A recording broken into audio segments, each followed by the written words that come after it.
Boa noite a todos, boa noite a todas. São 19h31. Vamos viver ouvindo o clamor da terra e o clamor dos pobres. Ai, ai. Estamos aí. Cheguei agora há pouco. Mal deu tempo de descansar direito. Nem deu tempo de tomar meu cafezinho para live, né? Mas nós estamos aí. Correria danada. Consegui fazer live hoje. Amanhã tem reunião do Conselho Pastoral, não vou poder fazer live, tá? Mas estamos aí, fazendo as coisas o tempo todo. Né? E vocês, pessoal, como é que vocês estão? A reflexão de hoje é uma reflexão que vai ser interessante, vocês vão ver. Né? Vocês vão ver que vai ser muito interessante. Enquanto a gente está conversando, entrou alguém. Quem foi? Oi, Gracinha. Boa noite, paz e bem. E aí, Gracinha, tudo tranquilo? Eu estou às voltas aqui com as minhas atividades, tentando entrar no site da CNBB, mas está difícil, está dando algum problema. Eu estou aqui insistindo, né?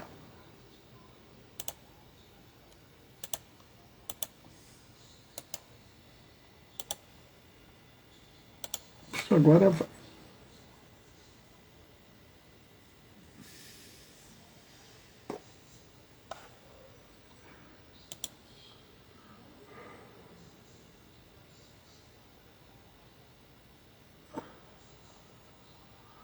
Ai, ai.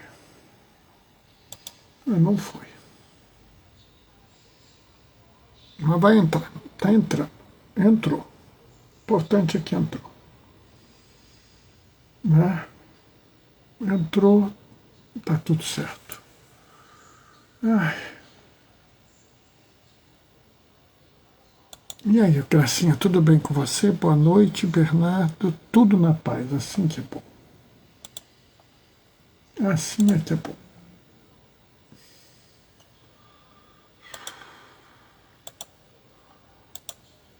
Ai. Ainda não entrou, mas vai entrar. Entrou. Graças a Deus. Entrou e entrou na hora certa. Né? Entrou e entrou na hora certa. Isso é que é importante. E nós estamos já na hora de ler o Evangelho. Né? Um probleminha aqui de...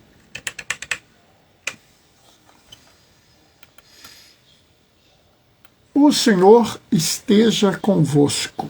Ele está no meio de nós. Proclamação do Evangelho de Jesus Cristo, segundo Mateus. Naquele tempo, Jesus voltou ao templo. Enquanto ensinava, os sumos sacerdotes e os anciãos do povo aproximaram-se dele e perguntaram: com que autoridade faz estas coisas? Quem te deu tal autoridade? Jesus respondeu: também eu vos farei uma pergunta. Se vós me responderes, eu também vos direi com que autoridade faço essas coisas.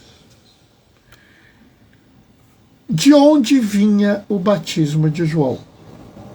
Do céu ou dos homens? Eles refletiram entre si. Se dissermos do céu, ele nos dirá: porque não acreditastes nele? Se dissermos dos homens, temos medo do povo, pois todos eles têm João Batista na conta de profeta. Então responderam a Jesus: não sabemos.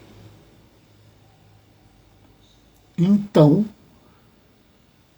e ao que Jesus também respondeu: eu também não vos direi com que autoridade faço essas coisas. Palavra da salvação. Enquanto eu estava lendo, entrou mais uma pessoa, MF Freitas. Eu não estou reconhecendo quem é, mas boa noite, paz e bem. Bom, se você chegou até aqui, você tem uma santa paciência porque veio conversar comigo e viu essa questão aqui, que eu chamei de uma pergunta reveladora. Sabe, essa pergunta é muito interessante. Tanto a pergunta feita pelos fariseus e pelos anciãos do povo, quanto a pergunta feita por Jesus. Só que elas são reveladoras de formas diferentes. A pergunta que os anciãos e os sumos sacerdotes fizeram a Jesus é reveladora na forma como ela foi perguntada. A pergunta que Jesus faz é reveladora na forma que ela foi respondida. Eu vou explicar. Os sumos sacerdotes e os anciãos do povo representavam a grande autoridade do governo de Israel. O governo de Israel naquela época era um governo teocrático. Então a lei civil era a lei religiosa. O governo civil era o governo religioso. E essas pessoas misturaram tanto a religião com a administração civil que elas passaram a pensar a religião como uma realidade de uma administração civil. E para o meu desespero, isso existe até hoje. Observem que eles não perguntam a Jesus por que ele faz isso. Não perguntam a Jesus como ele faz isso. Não perguntam a Jesus para que ele faz isso. Eles perguntam o que. Observem bem a pergunta. Com que autoridades fazes esta coisa? Quem te deu tal autoridade? Eles pensam a dádiva religiosa, a ação religiosa como uma estrutura de poder, uma estrutura de mando, né? Ou seja, você faz isso com que autoridade? Como se o papel religioso te desse um motivo, um poder, né? É impressionante porque o próprio Jesus em outro momento fala: os grandes da nação as oprimem. E essas pessoas transformaram a religião num instrumento de opressão. Elas não estão interessadas no bem que Jesus faz. Elas não estão interessadas na libertação que Jesus faz. Elas não estão interessadas nas vidas que ele tocou, nas pessoas que ele curou. Ele quer saber quem permite que eles façam isso. Qual é a autoridade? Ou seja, ao fazerem a pergunta, eles revelam sobre si. Eles mostram quem eles são, como eles pensam a igreja. E essa autoridade persiste até hoje. Essa visão autoritária da fé. Eu me lembro que logo que eu fui ordenado, um colega meu lá do hospital virou e falou assim: Bernardo, agora você pode mandar que o ministro da comunhão traga um cafezinho para você? Oi, João Pedro, querido, boa noite, paz e bem. Perguntou assim, minha Bernardo, agora você pode mandar que o ministro da comunhão traga um cafezinho para você, né? Aí eu virei, não, pelo certo eu é que devo levar o café para ele. Não, Bernardo, ele é ministro da comunhão, você é diácono, você é maior que ele, você manda. Veja, ele tem uma visão distorcida. Padre Hermes, que prazer vê-lo aqui, boa noite, paz e bem. Ou seja, ele tem uma visão distorcida da fé. Ele entende que ao ser diácono eu tenho mais autoridade, mais mando, mais poder que o ministro da comunhão. Dentro da cabeça dele, por exemplo, como o padre Hermes entrou aqui, ele é que devia fazer a live, porque ele é padre, eu sou diácono.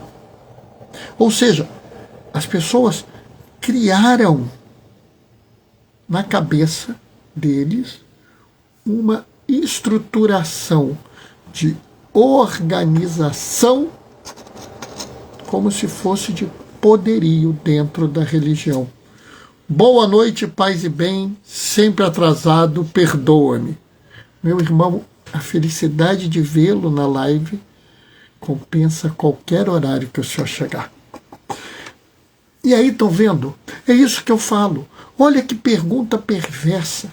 Com que autoridade você faz isso? Óbvio que eu e você sabemos que ele é Deus e que ele tem a autoridade, toda a autoridade, mas na cabeça daquelas pessoas, ele não podia fazer aquilo porque ele era só um ser humano, no máximo um profeta. E o profeta, alguém deu autoridade para ele. Ou seja, a pergunta revela uma briga de poder. E não é do poder que eu ainda considero um poder bom. Ué, Bernardo, tem poder bom? Tem. Quando você usa o poder para servir as pessoas, para socorrer as pessoas, para acudir as pessoas, o seu ainda é um poder bom.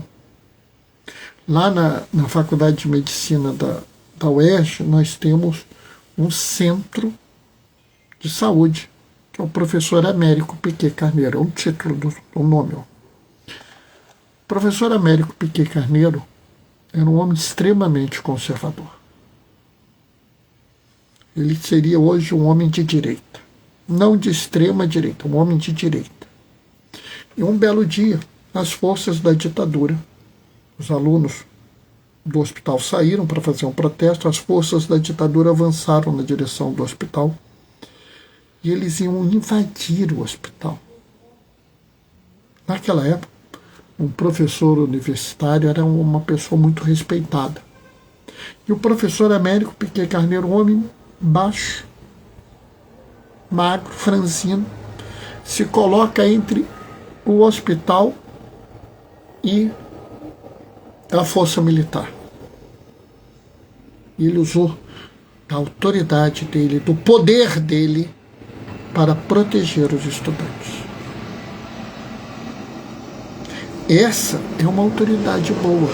Esse é um poder bom, porque é exercido a favor da vida, é exercido a favor da dignidade do ser humano. Mas, infelizmente, aqueles sumos sacerdotes e aqueles anciãos, presos a uma visão antiga da fé, ainda não haviam entendido a novidade que Jesus trazia, onde a grande autoridade é o serviço, onde há o grande poder é o cuidado e o amor, discutiam aquilo na forma de uma disputa de poder. Bernardo, mas você disse que a outra pergunta é reveladora pela forma que ela é respondida. Como assim? Observem bem.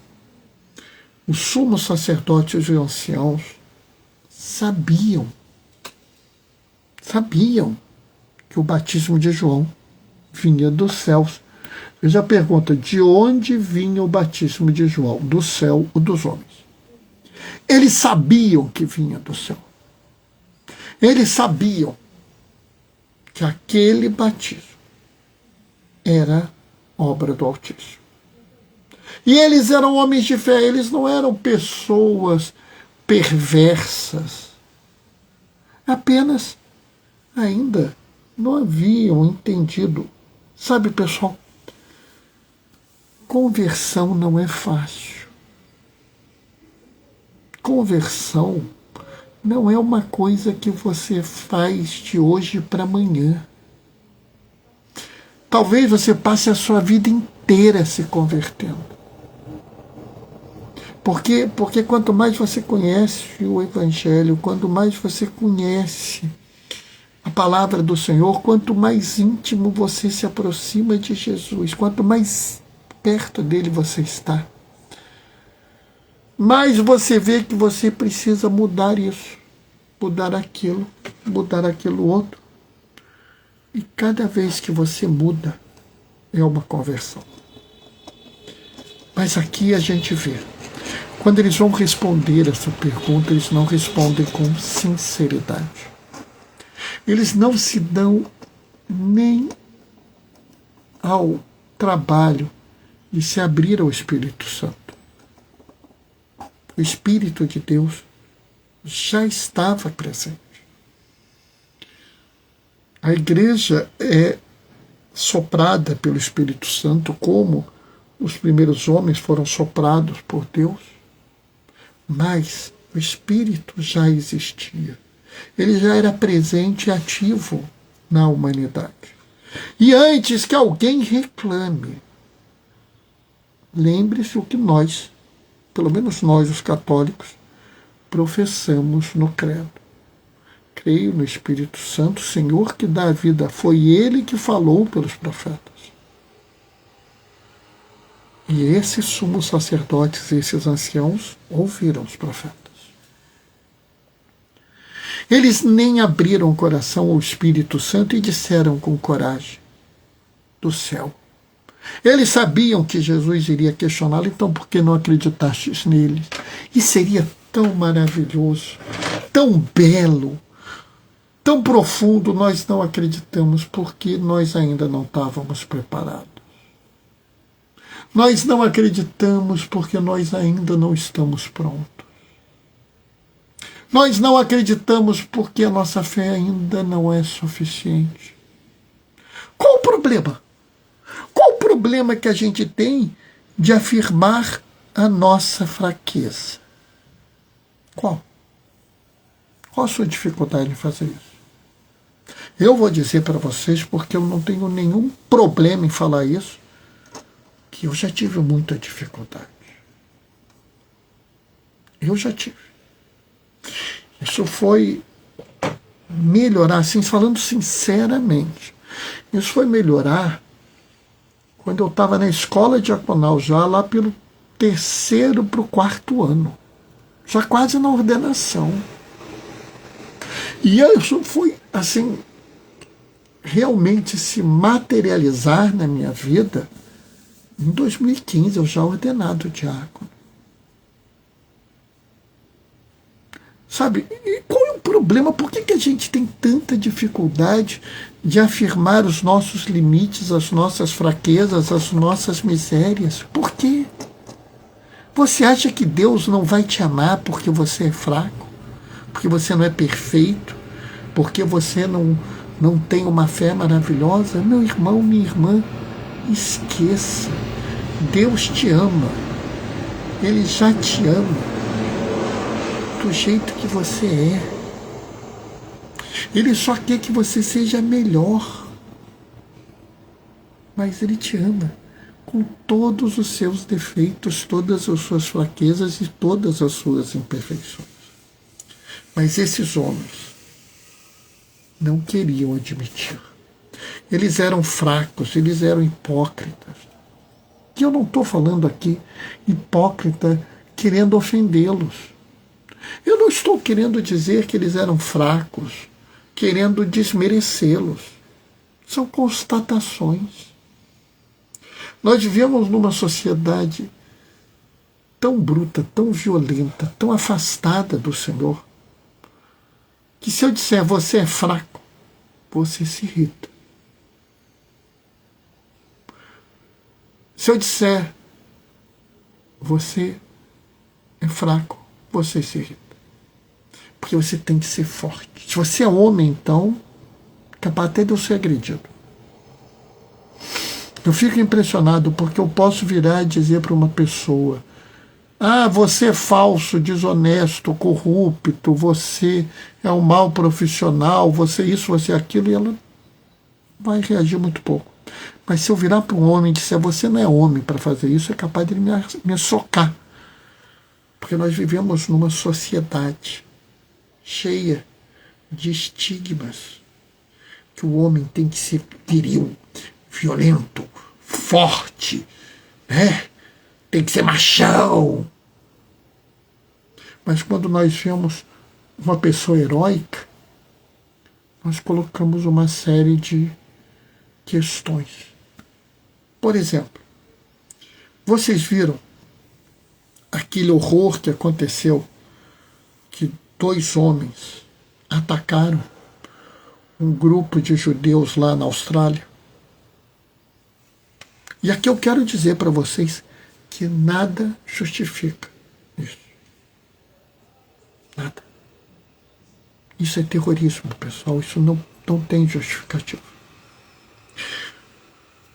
E aí um colega meu virou e me mandou um vídeo. Bernardo, olha que homem fantástico. Ele ficou ali, armou ali, camuflado, atacou um dos sequestradores, arrancou o fuzil dele, dos terroristas, arrancou o fuzil dele e pôs o terrorista para correr. Viu, ele protegeu os judeus, que homem maravilhoso. Eu falei, realmente, ele honrou Alá. Como assim, Bernardo? Ele honrou Alá? Ele é um muçulmano. Não, Bernardo, ele não pode ser um muçulmano porque os muçulmanos são terroristas.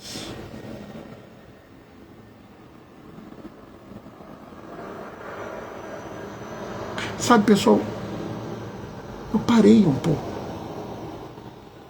porque eu não sabia o que falar para esse irmão. Ô, Lizia, boa noite, pai de bem, filha amada. Eu não sabia o que falar para esse irmão. Por quê?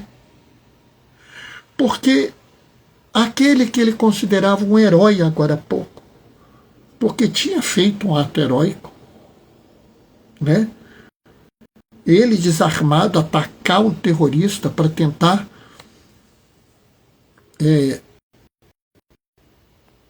tirar o fuzil dele, para poupar pessoas que ele nem sabia quem eram, que ele não conhecia.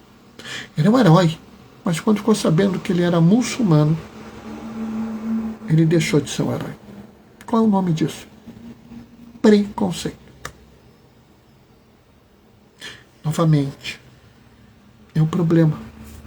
E aqui você vê como a pergunta de Jesus foi reveladora. Eles sabiam que o batismo de João vinha do céu, mas eles não queriam afirmar, para que não mostrassem a fraqueza dele. Qual era a saída? Eu vou dizer que era dos homens, mas se fizesse isso, eles irritariam as pessoas. Por quê? Porque eles sabiam que João Batista era um profeta. Nos termos de hoje, eles temiam o cancelamento. Eles disputam a autoridade e querem se manter como perfeitos. Na pergunta deles, eles mostram a ideia que eles têm de religião. Ao pensar a resposta de Jesus, eles mostram que tipo de pessoa eles querem ser. De certa forma, a gente viu isso ontem aqui no Brasil. E eu vou falar isso e sei que muita gente vai ficar aborrecida comigo. Sei também que muita gente vai ficar feliz com o que eu vou falar. Mas a situação é triste. Ontem foi um dos raros dias que eu não tinha nada de especial para fazer de manhã. Então eu fiz uma coisa que eu fiz muito durante a pandemia, mas que fazia anos que eu não fazia. Fui assistir a missa do Padre Júlio Lancelotti pelo YouTube. E eu assisti a missa e eu olhava assim, o Padre Júlio está abatido. Parece até que ele está triste. Que coisa estranha. Porque eu me lembro do Padre Júlio no meio daquele horror da epidemia falando força e coragem. E passou. Aí no finalzinho da missa, ele nos fala: até receber uma ordem contrária, essa é a última missa que vai passar no YouTube. Eu não farei mais transmissão no YouTube, eu não farei postagens no Instagram, nas redes sociais, até uma ordem contrária. Quando eu olhei aquilo, eu vou dizer para vocês que eu fiquei um tempo parado. Sabe? Demorou a eu entender o que acontecia. E aí a gente vê como as coisas são. Padre Júlio não disse quem deu a ordem. Eu sei, você sabe, mas ele não disse. Ele agiu de forma simples, comunicou. E eu estou vendo pessoas revoltadas, pessoas querendo fazer abaixo-assinados, pessoas querendo agir, fazer acontecer. E aqui eu quero fazer uma pergunta. Por quê? A única pergunta que faz sentido hoje é: por quê? Por que não permitir que este homem de Deus faça a sua atividade, a sua mensagem transferida pela internet, se nós permitimos tantos outros homens e mulheres fazerem? Por que coibir essa pessoa e não coibir outras? Porque vamos combinar que vários outros têm questões. E eu não vejo ninguém reclamando. Por exemplo, nós temos uma influenciadora que canta, que faz terço, que cantou uma música e continua a música no YouTube, que diz que onde Maria passa, abre o céu e derrama graça. Pessoal, gosto muito de Maria, mas quem abre o céu é Jesus, quem derrama graça é o Espírito Santo. Essa música, então, é um problema. Nós temos influenciadores católicos que são sacerdotes e que abertamente apoiam políticos, se deixam fotografar com eles, pedem votos. Então, se é por erro teológico, tem gente que tem que tirar. Se é por erro doutrinário, tem gente que tem que tirar. Por que se tira esse e não tira os outros? Por que você tolera os outros e não tolera esse? Essa pergunta também é reveladora. E a resposta pode ser mais reveladora ainda. Porque o que nós vimos é a mesma questão. Quem te deu autoridade para agir como você age? E eu vou dizer para vocês, essa pergunta está cada vez mais crítica. Eu hoje participei da 17º Natal com a população de rua, que é patrocinada por um vereador que atualmente é deputado federal. Alguns vão me criticar por eu fazer isso, mas eu continuarei fazendo. Tem uma vereadora aqui no Rio que quer que a gente não distribua comida para os miseráveis. Eu vou continuar distribuindo, inclusive sexta-feira irei fazê-lo de novo. Se alguém me perguntar com que autoridade você distribui comida, eu direi: a autoridade que recebi de Jesus. Que é a mesma autoridade que vocês receberam. Porque não é uma questão de poder, é uma questão de serviço. Eu não me sinto maior que os outros porque eu distribuo comida. Eu me sinto apenas comprometido. A cruz não é sofrimento, a cruz é compromisso. Eu carrego a minha cruz quando eu dou comida aos pobres. Eu carrego a minha cruz quando eu acolho pessoas que precisam de batismo, de matrimônio. Queria poder tanto acolhê-las na unção dos enfermos, mas me é negado. Eu as abençoo, eu as visito, eu as cuido. Não é poder, é serviço. Não é autoridade, é compromisso. Enquanto as pessoas não entenderem isso, estaremos vivendo uma igreja cheia de sumos sacerdotes e anciãos. O que me tranquiliza é que nós também temos uma igreja cheia de João Batistas, de Marias Madalenas e de tantos outros profetas e profetisas dispostos e dispostas a seguir em frente, cuidando, não porque tem poder, não porque tem autoridade, mas simplesmente porque foram amados e amadas, e retribuem, amando as pessoas. Amém? 8h05.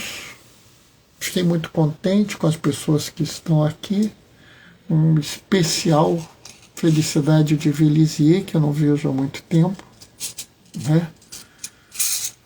Padre Hermes, que vem me ajudando muito, porque ele coloca as minhas lives, né, no canal dele do YouTube. Inclusive, vocês deviam, se vocês ainda não seguem, procurem eclesialidades.org, tá? Procurem, sigam esse blog. Ali você tem as minhas homilias, você tem as lives que ele coloca, né? E assim, tem muito material bom pra caramba, tá? Não é só isso, não. Sou eu quem me sinto ajudado. Tá vendo, pessoal? Essa que é a beleza, tá vendo? Não tem aqui uma disputa entre eu e Padre Hermes, não tem uma disputa. Quem é autoridade? Quem é que tem mais formação? Quem é que tem mais propriedade para falar? Eu garanto a você, garanto, Padre Hermes vai dizer que tanto eu quanto o senhor, que somos clero, não adoramos ver os artigos da Cacá Moretti, que é leiga, né? Você é uma grande pessoa, obrigado, né? Sabe, essa é que é a beleza. Essa é que é a igreja que Jesus nos ensinou, aquela onde todas as pessoas têm o seu valor pelo que elas são, né? Pelo que elas podem produzir de frutos. Se lembra que João Batista cobra dos fariseus e dos saduceus? Né? Cadê os frutos concretos da sua conversão? Ó, o padre está aqui respondendo. Com certeza, a Cacá é grande teóloga. Então, essa é que é a beleza de uma igreja sinodal, de uma igreja, de uma comunidade eclesial. Aqui a discussão não é quem pode mais. Aqui não é quem tem autoridade, aqui é quem pode servir ao outro. E a gente reconhece que cada um serve de um jeito. Essa é a beleza. Vou terminar a live agora. Amanhã tem reunião do Conselho Pastoral Paroquial. Então amanhã vai ser um dia puxado, porque além de todo o trabalho, eu tenho que fazer minha academia. É importante. Vocês sabem que é uma questão de saúde, né? Vocês sabem que eu tive um derrame, que foi um momento difícil da minha vida, mas foi um momento bom, sabe? Porque eu também vi quantas as pessoas gostam de mim, quantos mandaram mensagens de apoio, oração. Olha, foi valioso. Então tem que cuidar da minha saúde. Depois tem a reunião do Conselho Pastoral, então não vai ter live terça-feira. Quarta tem, tá? Ó, o Padre Hermes está falando. Daqui a pouco sua live está no blog. Olha aí, pessoal, oportunidade, hein? Eclesialidades.org. Ele está até pondo aqui, ó, www.eclesialidade.org. Eu vou fazer um QR Code, que aí fica fácil de vocês pegarem depois, tá? Bom, pessoal, vou me despedir deixando a minha bênção. Tenho certeza que Padre Hermes partilha da bênção comigo. O Senhor esteja convosco. Ele está no meio de nós. Por intercessão de João Batista e de Maria Madalena, desça sobre vós e permaneça para sempre.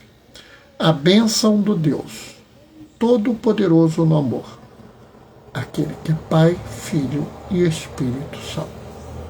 Quarta-feira, às 19h30, a gente se vê. Até lá.